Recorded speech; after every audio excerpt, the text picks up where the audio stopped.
What's up, my rascals? Freaking Alan Aragon, Mark Bell, small calves, you got the freaking YOLO, and then the potato. Don't be a YOLO, be a potato. 3, 2, 1. What's cracking, guys? Omar Esop here with the main man himself, Jeremy Hamilton, aka The Couch. Yep. How you doing, my man? Very good.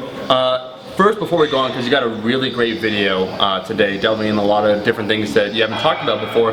Just a quick announcement, Jeremy is doing a seminar here at Fortis Fitness. If you guys want to increase your knowledge when it comes to lifting, he's going to go over lifting mechanics, technique, programming, everything, right? Everything, including one-on-one coaching. Yeah.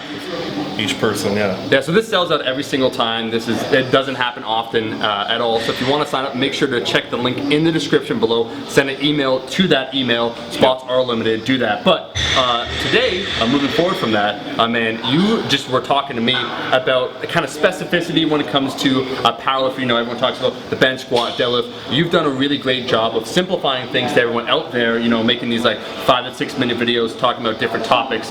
But then you're saying actually how variation is actually key, and people maybe oversimplify sometimes or misinterpret what you say, and so you wanted to kind of clarify and give some advice today. Yeah, like when I look around the gym, I see a lot of lifters just like squatting, benching, and deadlifting, and that's good and all when you have a meet coming up, but when you don't have a meet coming up, I think it's better to, you know, go away from that a little bit and add a lot of variation. And you know, like building technique is important, but it's not the most important thing to do. You can't build your technique into a big total. It's not going to happen. So you have to add like massive amounts of muscle to your frame. Okay. And the best way to do that is through variation. And that's something that people maybe don't realize, because they just see you always, when we film you, you're obviously preparing for meet. So when we film you, you're doing a bench, like the normal bench, the competition bench, squat, and deadlift. But you're just seeing like the highlights. You look at elite lifters on Instagram or YouTube, you're generally just seeing the highlights of what they do, and which is obviously the competition lifts. But I think, you know, specificity is important, but when you don't have a meet coming up, I don't think it's that important. I think it's more important to do other things.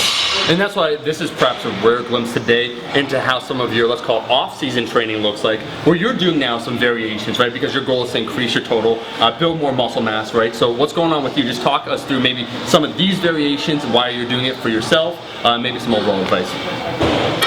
You know, it's just because you get away from the lift doesn't mean you're going to lose everything on that lift. And as long as you're building the prime movers, then that's probably the most important thing you can do. Variation is good because, you know, when you start doing a new lift, you generally suck at it. And when you suck at it, that means next time you get to add more weight. Sure. And I think being able to add weight each week is, it sets your brain differently. It's like you get excited each time to add weight. And the expectations change. You start expecting to add weight each time. And I think that carries over when you start doing like a meet training. And getting away from the main lifts for a little while, when you go back to them, they're kind of fresh again. Sure. And you have like a higher jumping off point usually. And so that's why you did, today we filmed you, and you talked about this before. Again, what most people don't realize is, well, you do, like, you have a massive bench. What's your best bench press? 529. Yeah, and so what people don't realize, though, you did a whole lot of dips, you did a lot of different variations. You did that actually today, you're going back to doing dips, right? Yep, so I'm doing a lot of fat bar work, a lot of incline, and now weighted dips again, which are feeling good. You know, for squat, I'm using different bars, I'm pausing. For deadlift, I'm actually doing sumo. Not because I want to pull sumo, but because, you know, it trains the prime movers. Sure. And it's a variation. I get to start adding weight to a bar again. Yeah. And that's just something, especially for you after years and years of lifting, and kind of where you're adding maybe 5 or 10 pounds on the main lift every year, it must be refreshing then to choose a different movement and then kind of like PR every week or add weight to the bar. Absolutely. Keep your bar moving and keep progressing. Keep adding weight. There's a million variations you can do that are all really good, and just keep trying different things and finding what works for you. Aspiring powerlifters, stop letting aspiring bodybuilders be stronger than you. And what do you mean by that? That's a great line. A lot of bodybuilders do a lot of variation. They challenge themselves in different ways. You know, they push heavy dumbbells, they try machines, they try variations, lifting very heavy. You know, you have to take a little bit of that and add it to your own training. Sure. And that's a funny line that you said, because we were actually talking about a lot of, I think it was powerlifters with their bench, and how like a lot of bodybuilders actually kind of outbench bench a lot of powerlifters at same body weight. It's true. You know, not everything is like 5 sets of 5 Yeah. or, you know, perfect technique. It's, you have to add a lot of muscle. Yeah. Add a lot of muscle to your frame in different areas. And bodybuilders seem to cover that. And I think that's great because, again, we can't explain everything, like your whole training philosophy in these 5-minute videos. So you did a great job, like breaking things down before, kind of, you know, talking about training 60 to 85%, technique, all that stuff. But at the end of the day, you also have to incorporate variation. That's right. You want to keep building muscle, keep your bar moving, and keep adding weight. So find ways to do that. Dude, I think that's awesome advice. Jeremy, what is next for you? When are the PRs coming, my man? They're coming. I mean, coming off an injury in the summer, and today I was finally able to bench over 400 again for the first time. Yeah. So I'm happy about that. Stay tuned, 2017, you know, lifting's going well, right? Yeah, so far. Yeah, and guys, I'll just say that is the video. Thank you so much for watching the video. Jeremy, thanks for being on, my man. Crumpet. What do you think of Sean's impression, by the way?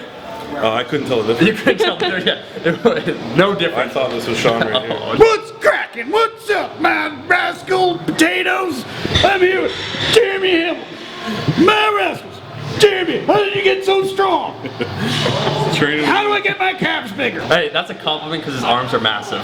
You know what I was going to say is also, final thing, guys, make sure if you are interested, because spaces are limited, to send an email to the link in the description below if you want to attend that seminar. What day is it again, Jeremy? The seminar is on Sunday, November 27th here at Fortis Fitness. Omar's going to show up and Absolutely. give it a Sean impression. Yeah, I'm going to give my best Sean impression. And I'll be seeing all you guys, my rascals, in that next video. Peace. You like the video?